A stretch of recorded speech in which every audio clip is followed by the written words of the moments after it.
엄청 핫하죠. 챗 GPT. 근데 음악을 만드는 걸 잘한다고 하더라고요. 저작권은 그러면 합니다. 와 영화에서 보던 일들이 발생할 수도 있는 차라리 모른다고 하면 알겠는데 애가 구라를 쳐요. 사기꾼처럼. 양재진 선생님 얼굴로 AI 아바타를 SNS에 사람들이 많이 올리는 것 같아요. 너무 잘생겼다. 20년 전에도 이 얼굴 아니었거든요.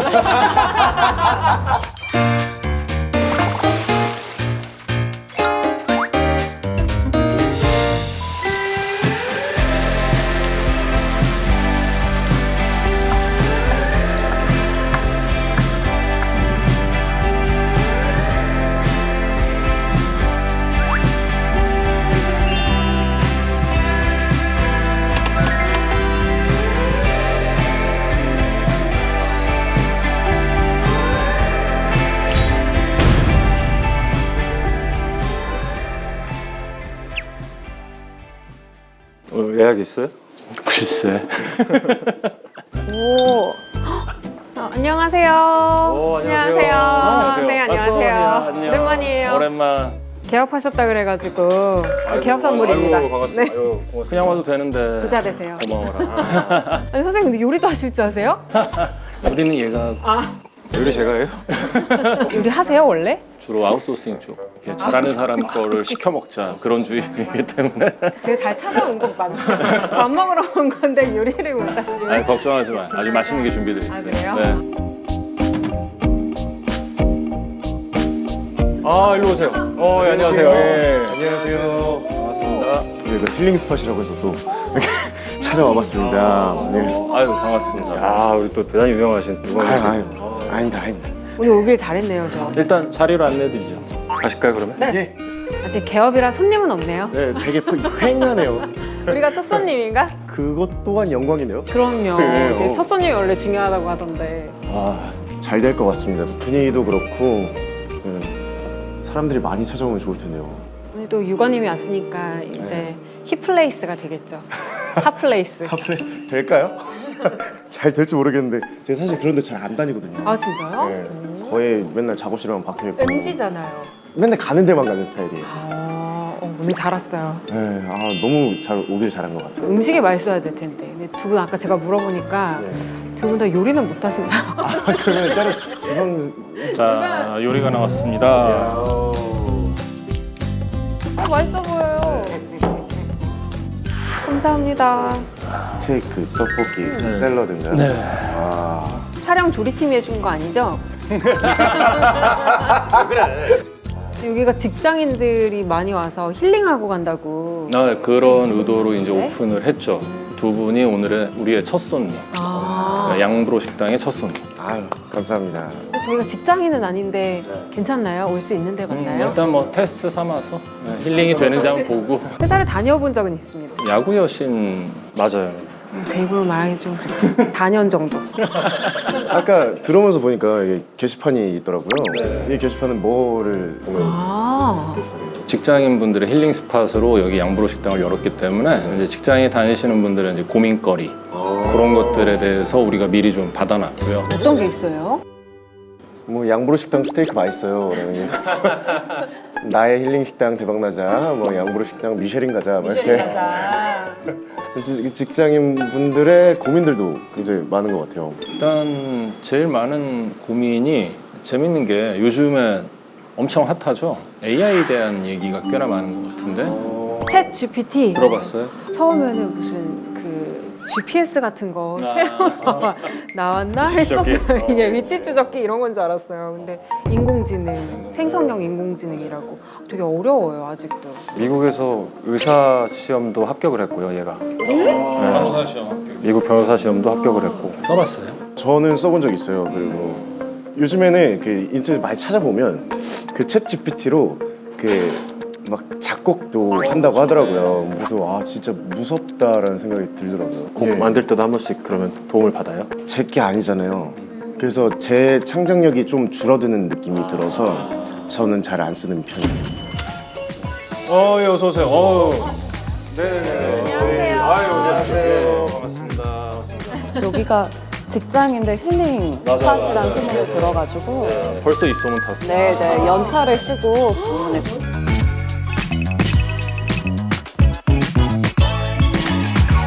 같이 이렇게 합석 괜찮으세요? 아유, 너무 좋죠. 좋아요. 영광입니다. 네. 근데 좀 소개 좀.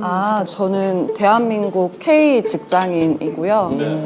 지금은 이제 삼성전자에서 그 AI랑 여러 서비스를 만든 일을 하고 있습니다. 전문가분이 오셨네요, 진짜. AI. 삼성전자.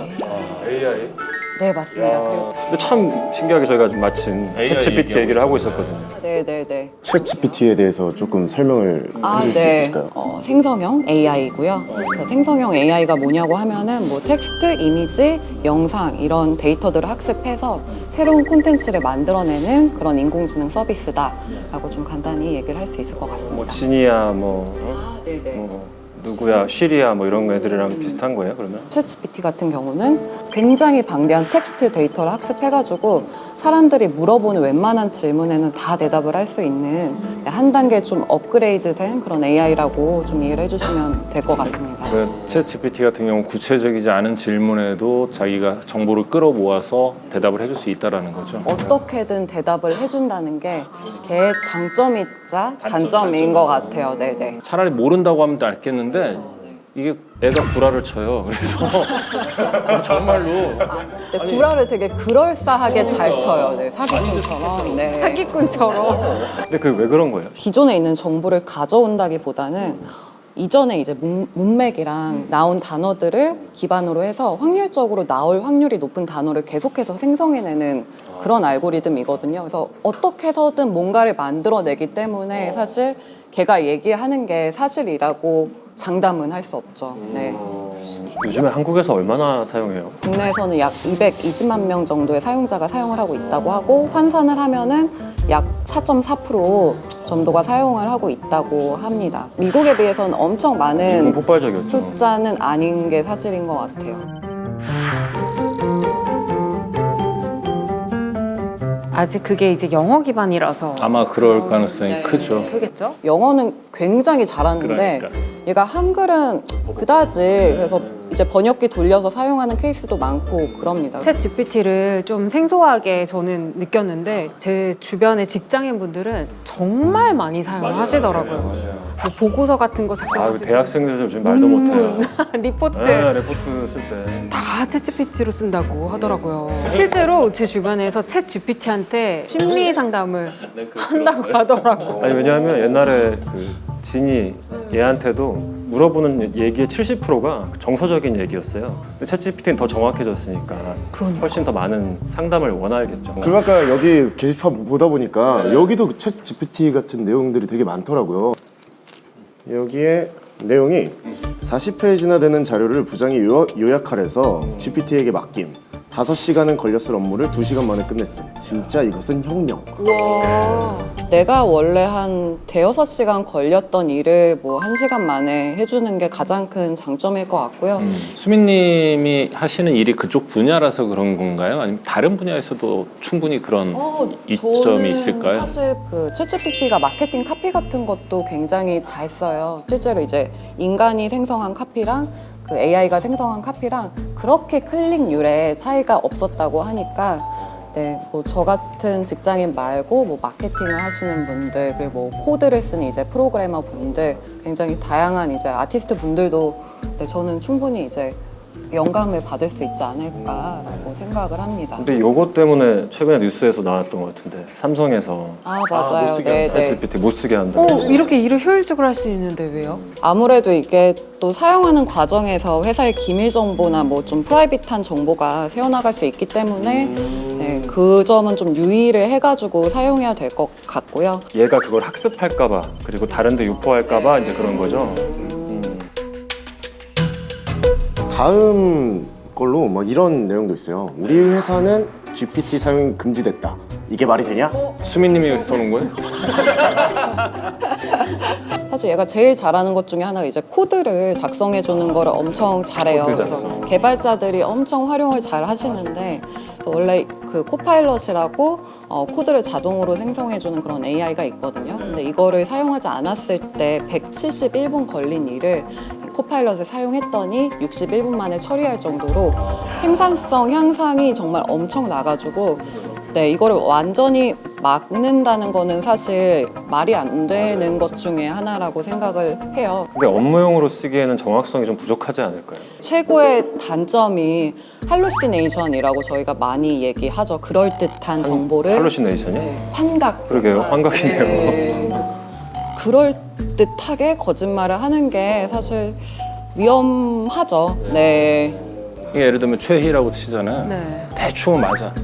근데 출신 학교라든지 나왔던 프로그램 방송했던 거라든지 그런 건 다 틀려요. 진짜 선별해서 잘 받아들여야겠네요. 그래서 실제로 이제 미국 어떤 변호사가 챗 GPT가 만든 판례하고 인용문을 조합한 엉터리 문서를 법원에 제출을 한 그런 케이스가 있었는데요. 결국 이게 거짓인 게 밝혀지면서 거의 $5,000 정도의 벌금을 먹었다고 합니다. $5,000. 네, 그래서 근데 사실 이게 챗 GPT만의 문제는 아니고 미드저니랑 스테이블 디퓨전이라고 이미지 자동으로 예. 만들어주는 네. 그게 정말 그럴듯한 이미지를 아마 보시면 되게 놀라실 것 같은데 많이 봤어요. 네, 네. 정말 사실적으로 만들어주잖아요. 그래서 트럼프 전 감옥 대통령 가 이제 있는. 감옥 가거나 또 교황님이 명품 패딩 입고 있는 것도 되게 화제가 됐는데 사실 페이크 이미지잖아요. 또 확산이 될 경우에 또 사회적으로 문제가 될 수 있는 그런 이미지여서 뭐 워터마크를 거기 넣어야 된다 이런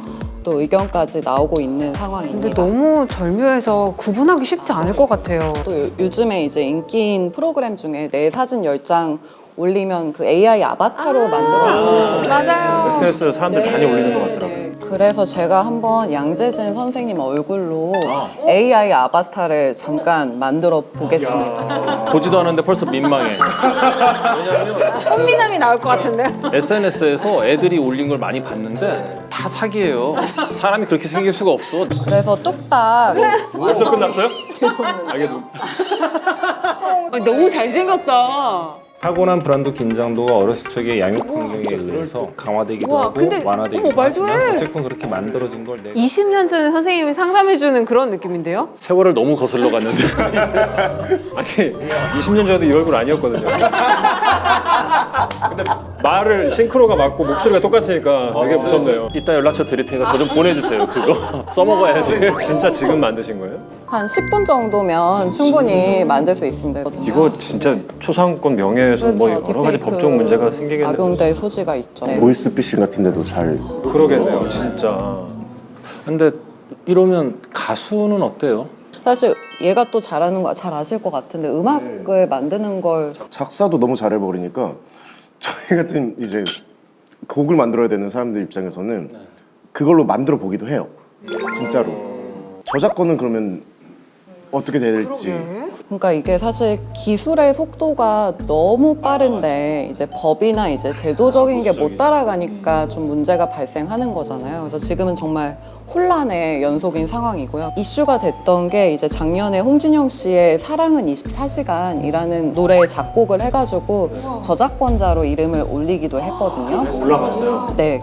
근데 작년 7월에 그 저작권료 지급이 중단이 됐다고 합니다. 그 이유가 인공지능은 창작의 주체로 인정을 할 수가 없기 때문에 그 어디까지 저작권을 인정해야 될지 논쟁이 요즘 활발한 상황입니다.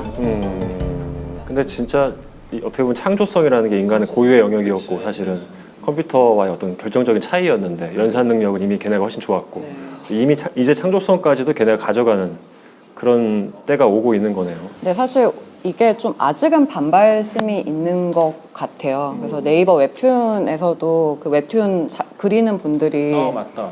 그 AI를 활용해서 이제 그림 같은 걸 올리셨나 봐요. 근데 그거를 이제 보이콧을 팬들이 하기도 했고 지금 우리가 느끼는 감정이 약간 그 불쾌한 골짜기라고 하죠. 아, 네네. 딱 그 정도가 아닐까. 이것보다 애들이 훨씬 더 잘해버리고 실생활에 활용이 되기 시작하고 아까 4.4%만 사용한다고 그랬는데 절반 이상이 스마트폰 쓰듯이 좋아하기 시작하면 열광할 것 같은 느낌이 들거든요. 얼마 전에 저희 채널에 이제 베르나르 베르베르 작가님 만났었는데 그분이 이제 그 얘기를 하시더라고요. 가요실 갖는 순간 그때부터가 진짜 위험해질 거라고 얘기를 하시더라고요. 그래서 이제 어떻게 보면 윤리적으로 어떻게 사용할 거냐가 정말 네, 정말 중요한 가이드라인이 부분인 정말 것 같아요. 중요할 것 같아요. 우리가 이렇게 시키는 걸 하지만 얘가 맞아요. 어느 정도 이제 선을 넘어가기 시작하면 내가 이걸 왜 해야 돼? 그렇지. 하면서 먹이사슬의 이제 하나의 축으로 들어올 수 있는. 진짜 영화에서 보던 일들이 발생할 수도 있겠네요. 그럼에도 불구하고 저는 여전히 이제 챗GPT는 그냥 도구일 뿐이다라고 생각을 하거든요. 그러니까 그렇게 되지 않게 약간 법적인 제도들이나 이제 기업에서 내버려 두진 않을 것 같아서. 그래서 구글이 뭐 7대 원칙인가 발표하지 않았어요? 아, 네, 맞습니다. 그래서 안전하게 인간한테 도움이 되는 방향으로 뭐 써야 된다. 그리고 안정성 테스트를 언제나 걸쳐야 된다. 그리고 뭐 편향 같은 게 문제가 돼서는 안 된다. 기타 등등 이런 큰 가이드를 세우고 이에 맞게 AI를 개발하고 또 배포하는 거를 권장을 하고 있습니다. 사실 한동안 가짜 뉴스가 판을 쳤잖아요. 많은 사람들이 지금도 가짜 뉴스가 진짜인 것처럼 아, 믿고 요즘에 있고. 그 너튜브에 정말 가짜뉴스 너무 많아요.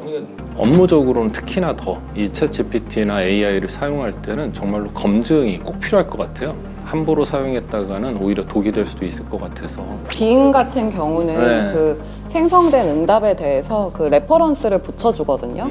그래서 그 사용자가 그게 필요해요. 정보 출처가 어디서 나왔는지를 클릭하면 이제 찾아갈 수가 있어요. 그래서 앞으로 이런 식으로 좀 인터페이스나 서비스들이 발전할 것 같고요. 요즘 사람들이 얘기하듯이 중립기업 바꾸고 시작해야 그럼요. 예. 정말 좀 믿겨 박아야 돼. 진짜 편향되기 너무 쉬운 것 네. 같아요. 혹시 오늘 뭐 더 해주고 싶으신 얘기가 있으시거나. 네, 연차 내고 왔는데 AI 얘기만 한 것 같아서 좀 아쉽긴 한데 너무 재밌었어요. 네. 힐링하러 오셨는데 일만 시킨 것 같아요. 아, 참. 뭐 고민 있으시면 털어놓으셔도 네, 됩니다. 네, 네. 네. 아유, 그래요. 오늘 와주셔서 너무 감사하고요. 네, 네, 감사합니다. 네. 뭐 힐링이 되셨는지 모르겠네요. 아, 너무 하고 갑니다. 네. 찾아주셔서 감사합니다. 아, 네, 감사합니다. 네. 감사합니다.